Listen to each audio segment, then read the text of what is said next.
भीषण गर्मी में बिहार के विद्यालयों को चलाना एसीएस के लिए बड़ी चुनौती और बिहार के विद्यालयों में गर्मी छुट्टी बना बहुत ज़रूरी। नमस्कार और आदाब आप तमाम दर्शक बंधुओं को, मैं हूं एसके चौधरी। दोस्तों, बिहार में शिक्षा विभाग के नए एसीएस के रूप में कार्य कर रहे डॉक्टर एस सिद्धार्थ के लिए शिक्षा व्यवस्था एक बहुत बड़ी चुनौती बन चुकी है, क्योंकि के पाठक युग के क्रम में जो भी फैसले लिए गए थे उस फैसले के आधार पर बिहार की शिक्षा व्यवस्था बिल्कुल बेपटरी हो चुकी थी और उस बेपटरी हुई शिक्षा व्यवस्था को पटरी पर लाने के लिए एक से बढ़कर एक प्रयास डॉक्टर एस सिद्धार्थ द्वारा किया जा रहा है। इसी क्रम में एस सिद्धार्थ ने बिहार के विद्यालयों के संचालन हेतु समय में भी परिवर्तन किया था। पूर्व के एसीएस के पाठक द्वारा जहां 1:30 बजे तक विद्यालयों के संचालन हेतु अंतिम समय का निर्धारण किया गया था, वहीं नए एसीएस द्वारा इसे घटाकर 12:10 तक ही किया गया। लेकिन फिर भी उनको बहुत बड़ी चुनौतियों का सामना करना पड़ रहा है। आखिर बिहार की शिक्षा जगत का क्या होगा, किन किन चुनौतियों का सामना करना पड़ेगा, इससे पहले कि हम इस पर विस्तार पूर्वक चर्चा करें, अगर आपने अभी तक हमारे इस चैनल सुसत्य वचन को सब्सक्राइब नहीं किए हैं तो कृपया अभी सब्सक्राइब कर लेंगे।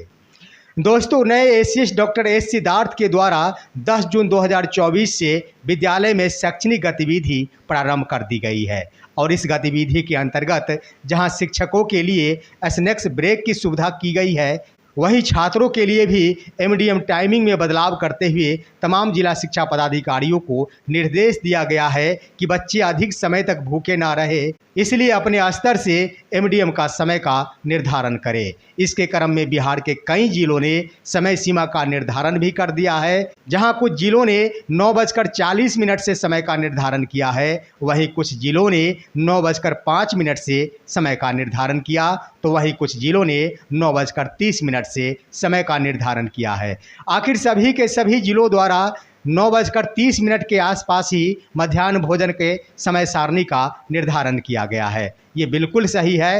हर हाल में 3 घंटे बाद यानी 6:30 बजे के 3 घंटे बाद छात्रों को मध्याह्न भोजन अवश्य मिल जाना चाहिए। एसीएस डॉक्टर एस सिद्धार्थ ने अपना कदम तो आगे बढ़ाई, उन्होंने शिक्षा के गुणवत्ता में सुधार के लिए छात्रों के हितों का भी ख्याल रखा, शिक्षकों के हितों का भी ख्याल रखा, लेकिन समय उनका साथ नहीं दिया। पहले ही दिन 10 जून 2024 को लगभग 200 से ऊपर की संख्या में बिहार के तमाम जिले से आने वाले छात्र बिल्कुल बेहोश हो गए। इतना ही नहीं दोस्तों, कई शिक्षक भी विद्यालय में पूरी तरह बेहोश हो गए और सबसे बड़ी बात ये रही कि 10 जून 2024 को शिक्षा जगत में शामिल बिहार के चाहे जो भी शिक्षक हो, चाहे शिक्षिका हो, चाहे जो भी कक्षा का छात्र हो या फिर छात्राएं हो, कोई भी ऐसे छात्र या फिर शिक्षक नहीं रहे होंगे जिनके कपड़े पसीने से नहीं भीगे होंगे। यानी ऐसा हीट वेव चल रहा था जिससे आम जनता तो अपने घर में भी परेशान थे, तमाम छात्र विद्यालय में परेशान थे, तो तमाम शिक्षक भी अपने विद्यालय में परेशान थे। दोस्तों, आखिर डॉक्टर एस सिद्धार्थ क्या करेंगे? उधर भारत सरकार के जलवायु विभाग द्वारा भी यह पूर्वानुमान के आधार पर प्रेस विज्ञप्ति जारी किया गया है कि 15 जून 2024 तक निश्चित रूप से पूरे बिहार में हीट वेव चलेंगे। इसमें सतर्कता बरतने की आवश्यकता है, अन्यथा बहुत बड़ा जोखिम का सामना करना पड़ेगा। दोस्तों, एस सिद्धार्थ भले ही शिक्षा व्यवस्था में सुधार हेतु एक से बढ़कर एक कदम उठाते हैं, लेकिन यहाँ पर समय ने उनका साथ नहीं दिया है। निश्चित रूप से हीट वेव चलेंगे तो तमाम छात्र भी मूर्छित होंगे और तमाम शिक्षक भी इससे प्रभावित होंगे और एक बार फिर से सारी जवाबदेही जाएगी नए एसीएस एस सिद्धार्थ के ऊपर। हालांकि उन्होंने समय में परिवर्तन के लिए बड़ा कदम उठाया है, लेकिन आखिर उच्च पदों पर विराजमान है तो इसकी जिम्मेदारी उन पर जाना स्वाभाविक है। के पाठक ने इससे पूर्व जो भी निर्णय लिए थे उसके अनुसार सिर्फ व सिर्फ अपनी बातों को मनवाने के लिए उन्होंने निर्णय लिया था और शिक्षा व्यवस्था को ध्वस्त कर दिया था। दोस्तों, हम बताते चले कि 15 अप्रैल 2024 से लेकर 15 मई 2024 जिसमें तमाम बच्चों को गर्मी की छुट्टी दे दी गई थी और शिक्षकों के लिए यह छुट्टी नहीं प्रदान की गई थी।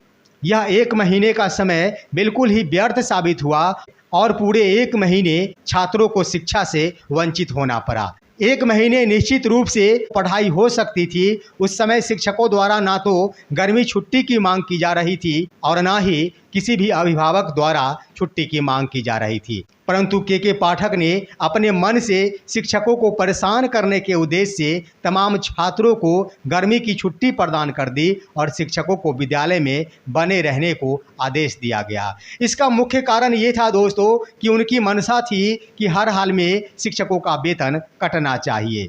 इसके लिए उन्होंने विद्यालय से छात्रों की छुट्टी कर दी थी और शिक्षकों की उपस्थिति अनिवार्य बना दी थी।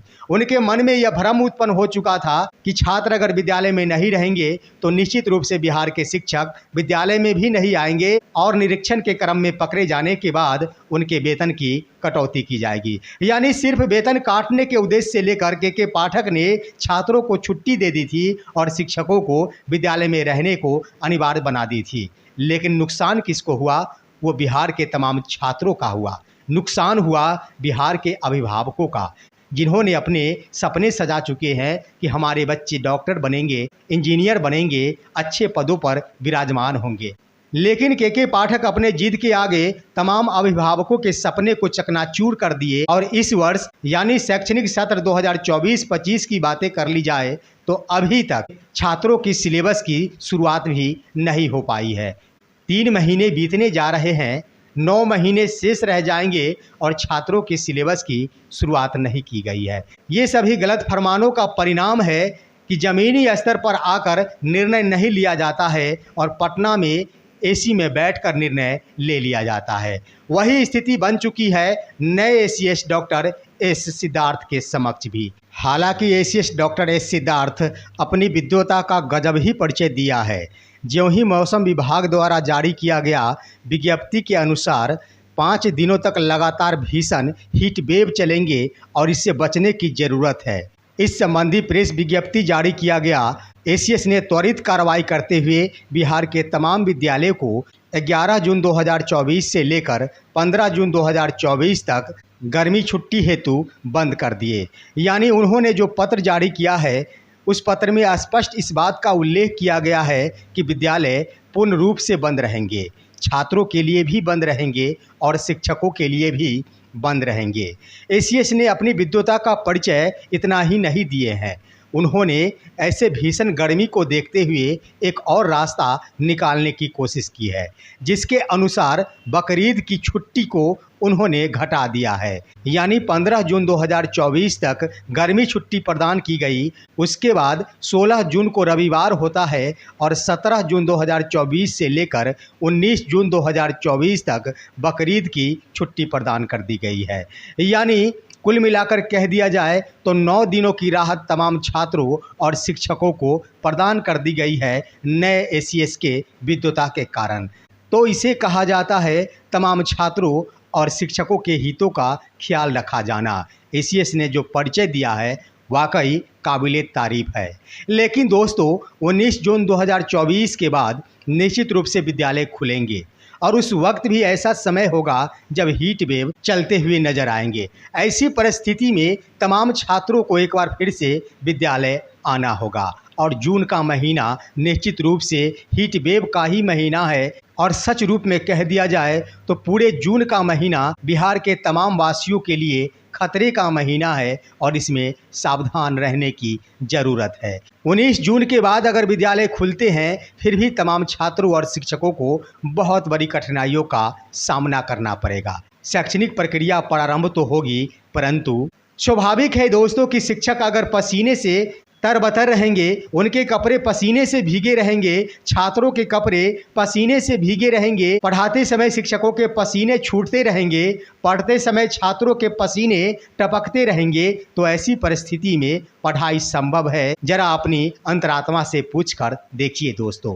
और ये हालात है, लेकिन इस हालात में अपने विवेक का प्रयोग करते हुए जमीनी स्तर पर गंभीरतापूर्वक विचार करते हुए नए एसीएस डॉक्टर एस सिद्धार्थ को अवश्य सोचना चाहिए, क्योंकि अगर विद्यालय खोला भी जाता है तो निश्चित रूप से पढ़ाई संभव नहीं है। यहाँ तक कि बच्चे बीमार पड़ेंगे, यहाँ तक कि बच्चों के स्वास्थ्य खराब होंगे, शिक्षकों का स्वास्थ्य खराब होगा, शिक्षकों का स्वास्थ्य प्रभावित होगा। हर वर्ष सदियों से यह चलता आ रहा है कि जून का महीना गर्मी छुट्टी का महीना होता है।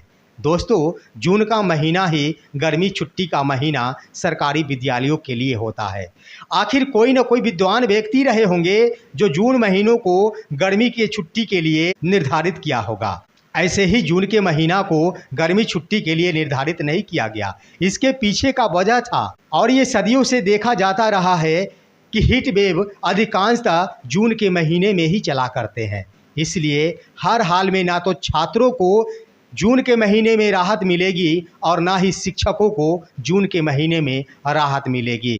इसलिए डॉक्टर एस सिद्धार्थ नए एसीएस महोदय से यह निवेदन होगा कि जमीनी स्तर पर गंभीरतापूर्वक विचार करते हुए बिहार के तमाम विद्यालयों में 30 जून 2024 तक गर्मी छुट्टी प्रदान कर देनी चाहिए। जहां एक तरफ शिक्षकों की भी मांग रही थी कि शिक्षकों को गर्मी छुट्टी मिलनी चाहिए, वहां के पाठक द्वारा उनके गर्मी छुट्टी को समाप्त कर दिया गया था। और एसीएस डॉक्टर एस सिद्धार्थ भी तमाम छात्रों और शिक्षकों के हित के लिए भी सोचते हैं, तो निश्चित रूप से के पाठक के उस फैसले को भी डॉक्टर एस सिद्धार्थ द्वारा बदल देना चाहिए, जिसमें यह निहित है कि शिक्षकों को अब गर्मी छुट्टी प्रदान नहीं की जाएगी। भले ही के पाठक ने ऐसा आदेश निकाल दिया था, भले ही नए एसीएस उनके फरमान को नहीं बदल रहे हो, लेकिन इतना तो जरूर है और हर कोई अपनी अंतरात्मा से पूछकर देख सकते हैं कि शिक्षकों के पक्ष में है यह समय, शिक्षण के पक्ष में बिल्कुल भी नहीं है। लाख प्रयासों के बावजूद भी जून के महीने में शिक्षण व्यवस्था सुचारू रूप से संचालित नहीं हो रही है। इसका कारण ये है कि शिक्षकों का लंबे समय से मांग था कि वर्ष 2024 में भी गर्मी छुट्टी प्रदान की जानी चाहिए और वो छुट्टी हर वर्ष 20 दिनों का होता था। इस वर्ष भी 20 दिनों की गर्मी की छुट्टी निश्चित रूप से प्रदान की जानी चाहिए। अगर जून महीने को गर्मी छुट्टी में तब्दील नहीं की जाती है, 30 जून 2024 तक तमाम छात्रों के साथ साथ शिक्षकों को गर्मी छुट्टी प्रदान नहीं की जाती है, तो निश्चित रूप से बिहार के हजारों छात्र अस्वस्थ हो जाएंगे और उनके स्वास्थ्य पर बिल्कुल प्रतिकूल प्रभाव पड़ेगा। साथ ही साथ शिक्षकों का भी स्वास्थ्य प्रभावित होगा, जिसका असर आने वाले दिनों में छात्रों के गुणवत्तापूर्ण शिक्षण पर पड़ेगा। तो दोस्तों, ये थे आज के अहम खबर। आप सभी हमारे इस वीडियो को लाइक करेंगे, साथ ही साथ तमाम दोस्तों के पास इसे शेयर कर देंगे। और अब दीजिए अपने ही दोस्त SK चौधरी को इजाज़त। जय हिंद, जय भारत।